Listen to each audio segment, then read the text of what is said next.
Welcome back to Special Educators Resource Room Podcast. This is Jennifer from Positively Learning. Thanks so much for tuning in every week.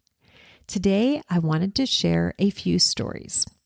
The reason I was thinking about this for a podcast episode was because I recently had a conversation with someone who studied education at a really good university. She's smart, thoughtful, the whole thing. And she was talking about how she felt her program really prepared her to teach. And I was a bit surprised. I'm like, really? You felt prepared? But then I thought, when I first graduated, I probably felt a little prepared too, because I knew how to write lesson plans. I knew the theory. But what I wasn't prepared were for all the moments where teaching had nothing to do with teaching. No one told me how much of this job would be advocating, speaking up, sometimes pushing back. And honestly, some of those moments that stick with me most from my teaching career aren't the lessons that went well. They're the moments where I had to say, wait a minute, this isn't right for this student. So today I wanted to share a few of those moments, not because I think I handled them perfectly, because I definitely did not, but because I think every educator has these moments. And sometimes it helps to hear someone else say them out loud. The first story happened during a math lesson. At the school where I worked, we were very much a test-driven environment with good intentions, but everything was push, push, push. Curriculum pacing guides, benchmark testing, all of that. And behavior was also a huge issue at our school. Huge. Students were constantly struggling to stay regulated, to stay engaged, to stay focused. And I had a few thoughts about that. One day, I was pushing into a gen ed classroom for inclusion. The lesson was on measurement, and we decided to do something a little more hands-on. So we paired students up, we gave them actual measuring tools, and they were moving around, measuring objects, comparing lengths. Now, this is a classroom of 28 students. And for a moment, and if you've ever had one of these moments, you know exactly what I mean, the room felt calm. Now, it wasn't silent. It was that productive buzz. Students were actually working. They were engaged. They were helping each other. They were being nice to each other. They were doing the task. And I remember looking at the gen ed teacher and saying, do you see this? Because it just didn't happen often enough. And our assistant principal happened to be walking down the hallway, and I literally stepped into the doorway and said, you need to come in here and see this. Not because I wanted praise, not because I wanted credit, but because I wanted someone else to witness what happens when students are actually meeting the work at the level where they can succeed, when the expectations match the students. Our AP walked in, looked around, and to her credit, she immediately got it. And she said something like, this is amazing. And I remember thinking, yes, this is what happens when we meet students where they are. Now, did that change anything about our school environment? No, but it definitely felt good to speak up. Another moment happened during a PLC meeting. And if you've ever been in a PLC meeting where the conversation starts to feel a little disconnected from reality, you might recognize this one. We were a first grade team, and we were discussing a new expectation from the curriculum that we were implementing with fidelity. Students were supposed to be doing independent reading daily using the books that came with the curriculum. And now these books were leveled. And the expectation was that students would sit quietly and independently read them for a certain amount of time. And on paper, sounded great. The problem was the level of the books.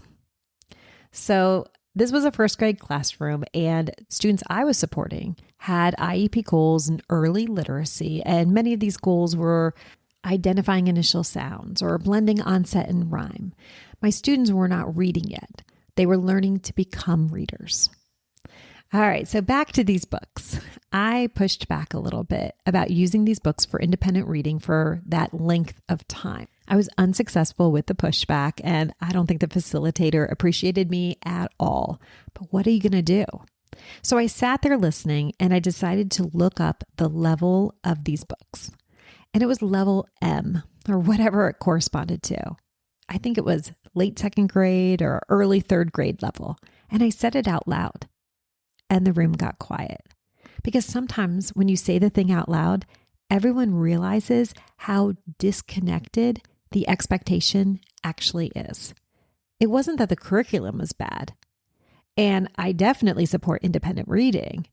It just wasn't accessible for our students. And when the curriculum and the students are headbutting like this, what often follows is we say students aren't engaged or they're avoiding work or there's some type of unexpected behavior. But the problem isn't the student. Sometimes the problem is just the mismatch, and you have to speak up about it. I have so many stories like that. This last story is probably the one that makes me the most uncomfortable. It's one of those moments I still think about it and the way I handled it. We had a student who was in the process of being evaluated. There was a conversation happening about whether this student might qualify for special education services or possibly a 504 plan. But the bigger issue, in my opinion, wasn't the student. It was the classroom environment. This teacher was struggling. And to be fair, she was a wonderful person, but it just wasn't a good fit. Teaching wasn't a good fit. At the end of the year, she was not asked back. And last I heard, she's having a fabulous life and she's not a teacher. I felt that this student was reacting to the environment. But it gets worse. During the evaluation process, the school psychologist met with the student and wrote a report describing some behaviors that sounded extremely concerning. And when I read the report, I actually started laughing. Not because I thought it was funny, but because I really knew this student. And what I saw in that report sounded like a kid who was performing, putting on a show, almost like acting out a movie scene. And if I had to choose the movie, it was Despicable Me. But when the report was presented at the meeting, everyone else at the table interpreted it very differently. They saw it as evidence that the student was deeply disturbed. And I remember sitting there thinking, this just isn't right. I did not believe that his education was being impacted by a disability. I thought it was environment. He was getting kicked out of his classroom all the time, so he wasn't accessing the education. Anyway, long story short, the student qualified for services, even though I didn't agree with that decision. I was pretty vocal about it and I got spoken to. I didn't get written up or anything, but I definitely had a conversation. Was not comfortable. He ended up on my caseload near the end of the school year and he did wonderfully. The following year, that teacher wasn't teaching anymore. He was placed with an incredible teacher and he thrived. He was exited from special education at the end of that year. And what's interesting is that situation was later used as a success story for special education for our school, which I had mixed feelings about. Because in my opinion, he didn't need the services. He needed the right environment. But it's one of those moments where advocating got really messy because you don't always win. You don't always get the outcome you believe is right, but you still have to speak up. Way back when I graduated, I thought teaching would mostly be about teaching. Lesson plans, instruction, classroom activities, and those things do matter, but a huge part of the job ended up being something else. Watching, noticing, and sometimes saying something when something didn't sit right. Advocating for access, advocating for placement, advocating for services, or sometimes advocating against services. No one really told us about that part. Maybe your stories look completely different.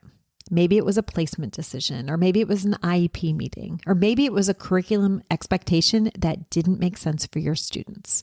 But if you've ever had a moment where you thought, this isn't right for this student, you are not the only one. And honestly, I think those moments, as uncomfortable as they are some of the most important parts of this job.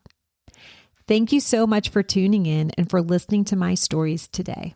I'll catch you next time in the Special Educators Resource Room. Thanks so much for tuning in, and I'm dying to ask, what'd you think? Be sure to hit the follow or subscribe buttons so that you never miss an episode.